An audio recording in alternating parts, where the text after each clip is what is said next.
ইদানিং দেখি সবাই এত সুন্দর ছবি পোস্ট করে না, দেখলে মুখের গ্লেজটা এত সুন্দর লাগে। জানি না ওটা ক্যামেরার কারসাজি নাকি মুখের সৌন্দর্য নাকি কোনো কিছু প্রোডাক্টের মানে কি বলবো খেল।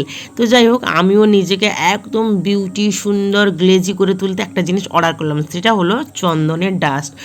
অনেক কিছুই মানে ওটা একটা ফেস প্যাক হিসাবে আমি ইউজ করতে পারি। আমি কিন্তু এমনি কোনো ফেস প্যাক মাখিও না, কোনো ফেস ওয়াশ, সত্যি বলছি কিছু মাখি না, জাস্ট সাবান। তো যাই হোক, একটা চন্দনের ডাস্ট অর্ডার করলাম। আর এইদিকে দেখো পরফির পাপার থেকে বাইক থেকে পরফি নামবেই না। তো বিকালে একটা এমন ঘোরা অভ্যাস হয়ে গেছে। তো এই ডাস্টটা আমি কেমন ব্যবহার করছি তোমরা জাস্ট দেখো। ওই ডাস্টের সঙ্গে আমি এমনি নর্মাল জল ব্যবহার না করে যে গোলাপ জলটা সেটা ইউজ করলাম, যাতে গোলাপ জলটাও মুখে একটু অ্যাপ্লাই হলো আর ওই জিনিসটাও মানে এমনি জলও দিতে হলো না। তো যাই হোক, ফেস প্যাক ব্যবহার করে আমি এই সাবানটা তার সঙ্গে পেয়েছি।